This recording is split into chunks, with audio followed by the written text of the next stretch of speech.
PaintballAccess.com will be bringing you all the action from the PSP Dallas Open live March 14th through the 16th. Don't miss it.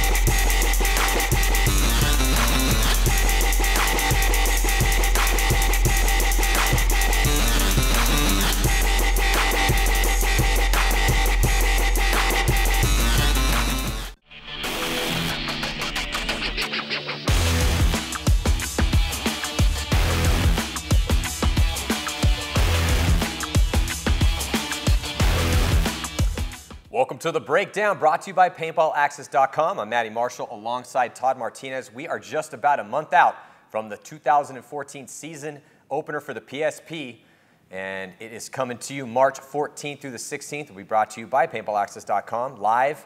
Can't wait for that event. And we have some news. Heading into the event, the Champs and Challengers Leagues are set. We got 10 teams in the Champions League, 10 in the Challengers.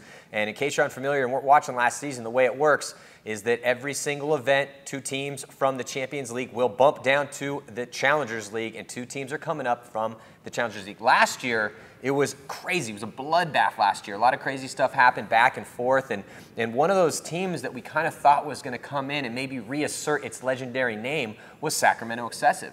You know, Sacramento Excessive, I played on the team for a while, helped start the team, and it was very successful early on, won some championships, won a bunch of tournaments, and then kind of went into a rebuilding stage, rebuilt their team, and had another pretty good season. Then they moved into the PSP, and man, they did not have a good season last year, finished 17th overall and floundered in the Challengers division, as hard as that is for me to say. But that's what happened. And so now, heading into 2014, they lost Thomas Taylor. I think they still have Riley Sullivan on the team. Those are their 2 main killers. They have a lot of young talent on that team. That team headed up by paintball legend Rich Telford and his right-hand man, Junior Brown from JT Paintball. And they just picked up a guy a lot of people probably don't remember because I think he's been out of the game for a little bit, but we knew him as, I always thought he was awesome, was Heath Hoper. And so he's coming on to Sacramento Excessive, and then another player that was very stellar back in the day as well, Pep Escueda. And so, it's going to be interesting to see how these guys come into the mix. They have some young killers on that team. Todd, what do you think, man? Well, I really like Pep. You know, he's a really small guy. He's compact, fast. He can get places. He can play both sides of the field, and he's got pro experience. You know, he actually played on the inaugural season of the PSP X-Ball format with Bob Long's Ironmen and won the championship that season. Oakland Assassins. Oakland Assassins. And then you have Heath coming in. Heath is a guy that played some top-level paintball. Played with San Diego Aftermath, but I feel like he's one of those guys that had a lot of potential but never really got like a big shot. And, I expect to see a lot of production out of both of those guys, but I'm really excited to watch Heath play now that he's going to be able to get a shot on the big scene playing the big time. Well, they got a lot of young guys on Excessive that I really feel could be killers and are working their skills and getting up to that level. The one thing you're going to get out of Excessive is work ethic. So, for sure, and the thing with Heat, so for sure they're definitely going to put the effort in required to try to get back to the top level. But it's how quickly can they get all these pieces together. They did lose Thomas Taylor. That's definitely a big hit and a gain for Houston Heat, the team that he went to. And Thomas had been on that team for 10 years since its inception, and even before that when the bulk of Excessive was on the Ironman. But now with with Excessive rebooting, talked to Rich and he had said, look, man, we're very dedicated this year. We're going to put the work in. That we're going to do what's required on the back end for sure. And he was really excited about this new pickups. And obviously, Pep, it's been a while since he had been at that top level, so it might take him a little bit of time. But he definitely has been there before, so he can play at that level. And not a ton has changed, honestly, since then. Not a ton has changed. The game is definitely, there's been fine tweaks here and there as far as the format, rate of fire, all that sort of stuff. But hey, man, paintball at a high level is very much like riding a bike. Now with Heath was one of those guys I was very impressed with. He was very aggressive, and I felt had that killer mindset that you need to prevail at the high level. So I'm excited for them. Now, also some news is for one of those teams that really had fought hard, made it into the champions, or it was Chicago Aftershock. Championship caliber name, but been in a rebuilding stage for the past couple years, and they are going to be in season 3 of the roster, so we're going to get to see all the things behind the scenes with that team. I can't wait to see that. But they are going to lose Caleb Abel and Kurt Wozni. I feel like those are 2 big hits to the roster. I still feel like they have weapons and that they have been, very, very much culturing that talent. And Mikey Bruno very intent on, on getting that team to where he feels they should be. And really just bleeding blue, man, bleeding that Aftershock, that legendary name. But I was very impressed by both Wozni and Caleb. They made some mistakes. They were still kind of in that incubation stage, I felt, to get to the top level of, as far as pro players are concerned. But real life does intercede. Caleb's getting married pretty soon. And Kurt Wozni, and he feels that both of those players will eventually come back into the ranks. They maybe even this season, particularly with Kurt Wozni, who's going to be attending school. So, Caleb get married. Kurt, you know how it goes, man. Yeah, things happen. Life happens, and, sometimes people have to take time off. I mean, look at Carl Markowski, who just came back to Shock last year. Perfect example. Took some time off, came back. Actually, going from Sacramento Excessive to Chicago Aftershock as well as Aaron Tholey. So Aaron Tholey used to be a former Aftershock player. He's coming back, getting Chris Sosine back at the end of last year. I really felt like Abel and Sosine, along with Lawhead, really stepped up at World Cup, and that's what kind of helped them stay in the Champions League going into 2014. But, I mean, they got some solid players there that they've developed. They got some good guys coming back, and I feel like Aftershock now with these guys have a little bit more of a stronger foundation than just a ton of rookies with no experience. Those rookies that didn't have experience now have some experience, and now they have some vets back that believe in the Aftershock system. I feel that if you might look at these 2 losses and think, okay, well, that's a setback. But and it is definitely. I thought Caleb and Kurt were both contributors to the team. However, when you look at those pickups and you do see Tholey coming back, and kind of the way that team had been built, Tholey's a weapon. And Sosine definitely has some experience, and he plays that 2-3 position, that 3 position that's what that Aftershock was lacking. And you saw Sosine was actually picked a lot on fantasy as well for World Cup, and also we got fantasy coming at you for 2014. It's going to be sweet too. But the thing is, I think that I think what this hurts the most for Shock is their depth. Now with Excessive, they're picking up more guys, and I was listening to a podcast actually with some of the younger guys from Sacramento Excessive, and they seem very, very hungry, man. They definitely want to get it this year. Well, it's kind of like the opposite effect.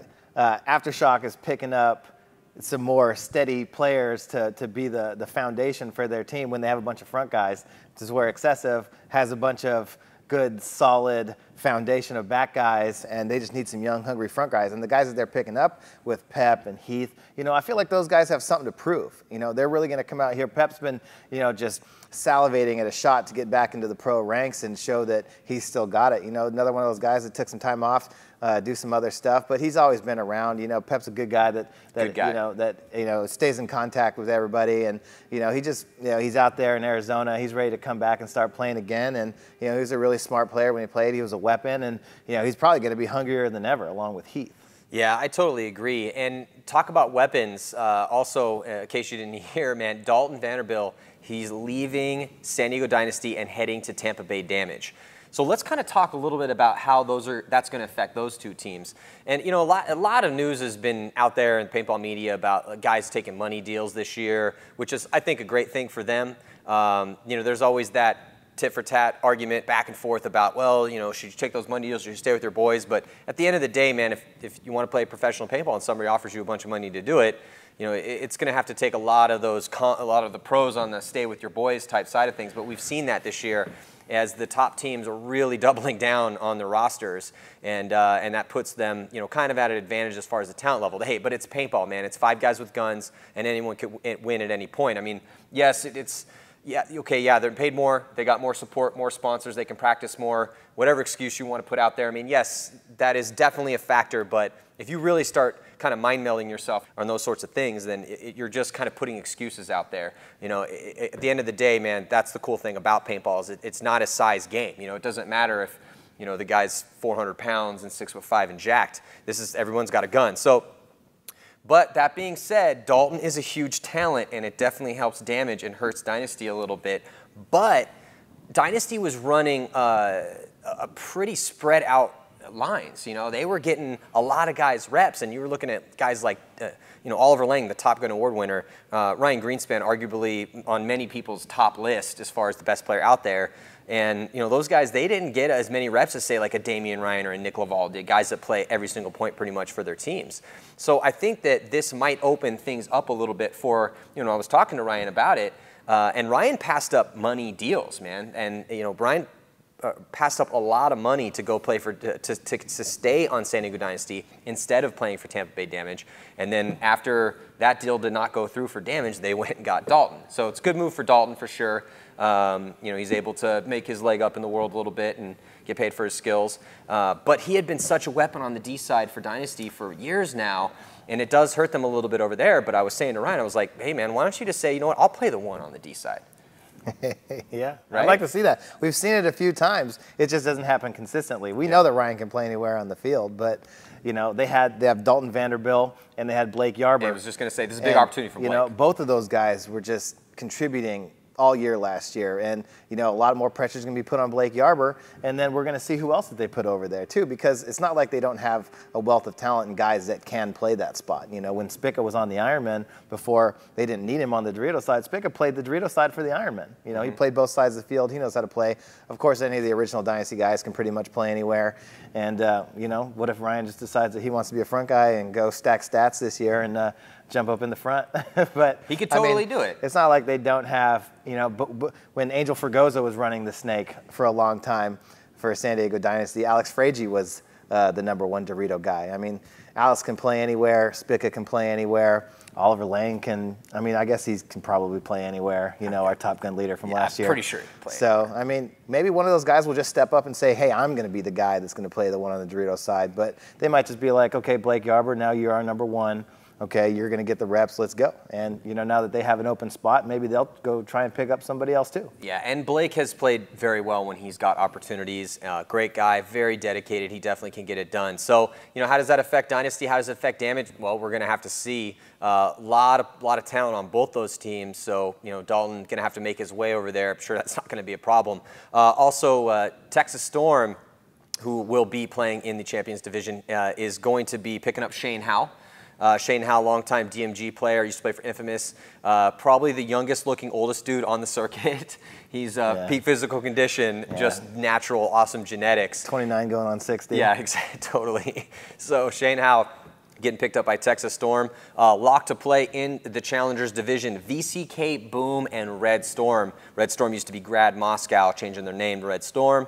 And so those are going to be the teams in the Challengers Division. We'll bring you more details about those teams as we approach the tournament. And then also the news coming a little while ago was that the Tauntauns, who had bowed out of playing the PSP with a little controversy with some hot guns, but didn't make the trip over for World Cup, not playing this year in 2014. But it looks like the starting 5 from the Tauntauns are going to be playing with Moscow Red Legion, and as they combine their rosters to come and compete in the PSP. So before we sign off, Todd, what do you think about that? I mean, we loved watching those Tauntauns play. And I do. I love watching them play. I thought they were good, man. Aside from the penalties that they got, those few events that really cost them, they were exciting players to watch. You know, and it was cool to see a new team come in. You know, that not unfamiliar to the league and how it's played, but to come over from Europe and play in the PSP, it was really exciting to watch those guys play. And we always talked about the depth that they had, and now to be able to merge with the Moscow Red Legion and take the top players from them. Kirill still, you know, coming back from that injury, but I mean, they have good players. They have Kevin Kuhm, Michael Kovar went back to X Factor, but I mean, they have other guys on that team that know how to play, and it's going to be exciting to watch those guys. You know, Moscow Red Legion is pretty much retooled for the past couple years, so you know, maybe this will be the year where they you know, hit the nail on the head and really have that top tier team come in again with players that buy into their system completely and are there just for that team. Yeah, and that's the thing. with these teams is that so much has gone on in the offseason, so it's going to be tough to tell. The whole paintball landscape has changed here between 2013, 2014. And so with Moscow kind of being written off a little bit, I felt, towards the end of last year, and then heading into the offseason as they lost Alexander Burnikov, who's their best player, who comes on to Art Chaos, who could potentially be a ridiculous force in the pro leagues. They have to start in the Challengers division, though. That's just the way it works. You know, when you come in, you got to start down there. So, you know, it's going to be pretty crazy to see how all this shakes down, but I do think that that is a huge move for Moscow. It gives them a little bit of time to kind of work with those minions that they have, that they've been developing over there in Moscow, getting these younger players ready to play in the pro division. So if you take a couple of their main guys and you take that starting 5 off of the Tauntauns, I think they got a shot. You know, I really think they do, because the Tauntauns definitely proved they could play in the PSP. They didn't achieve the success that they wanted to. You know, they didn't win tournaments. They didn't advance very far on Sunday, obviously, or get to Sundays. But they definitely proved that they could hang. They beat some good teams, and I think it's going to be interesting to see what they do in that Moscow system. So yeah, I mean, Moscow Red Legion, they are back. We will see how it works out. So man, make sure you tune in March 14th through the 16th. The first event of the PSP season, the Dallas Open, is going to be going down. Do not miss it. It's going to be brought to you by PaintballAccess.com. Thank you guys for tuning in to The Breakdown. I'm Matty Marshall, Todd Martinez. See you guys next time.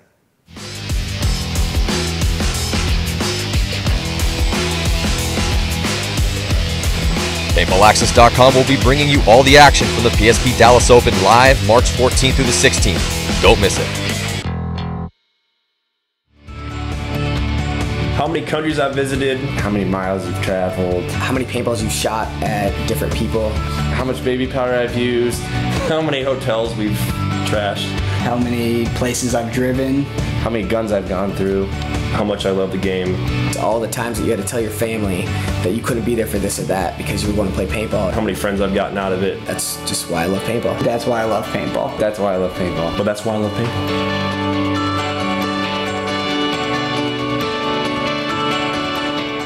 There are massive opportunities, both with the sport of paintball and for your business. If we are successful in taking our sport to another level, unite with Paintball Access in our quest to elevate paintball and broadcast it to the world.